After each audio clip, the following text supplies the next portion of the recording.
കേരള സർവകലാശാല സെനറ്റിൽ ചട്ടം ലംഘിച്ച് ഉന്നത വിദ്യാഭ്യാസ മന്ത്രി ആർ ബിന്ദു അധ്യക്ഷത വഹിച്ചതിൽ കടുത്ത നടപടികളുമായി ഗവർണർ ആരിഫ് മുഹമ്മദ് ഖാൻ. സംഭവത്തിൽ വൈസ് ചാൻസലർ നൽകിയ റിപ്പോർട്ടിൽ കടുത്ത നടപടികൾക്കും സാധ്യത. നിയമോപദേശത്തിന്റെ അടിസ്ഥാനത്തിലാകും നടപടി.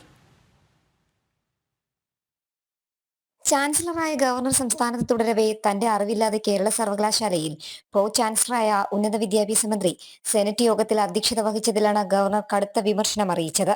ഇന്നലെ വിഷയത്തിൽ VC ഡോക്ടർ മോഹൻ കുന്നുമേൽ നൽകിയ റിപ്പോർട്ടും ഉന്നത വിദ്യാഭ്യാസ മന്ത്രിക്ക് തിരിച്ചടിയാകാനാണ് സാധ്യത. റിപ്പോർട്ടിന്റെ പശ്ചാത്തലത്തിൽ ഈ മാസം 16 ചേർന്ന സെനറ്റ് യോഗം റദ്ദ് ചെയ്തേക്കും. ഇത് സംബന്ധിച്ച് രാജ്ഭവൻ നിയമോപദേശവും തേടിയിട്ടുണ്ട്. സെനറ്റ് യോഗത്തെ സംബന്ധിച്ച് വിശദമായ റിപ്പോർട്ടും യോഗത്തിന്റെ CCTV ദൃശ്യങ്ങളും നടപടിക്രമങ്ങൾ ഉൾപ്പെടെയുള്ള വിശദാംശങ്ങളും ഗവർണർ പരിശോധിക്കുകയാണ്.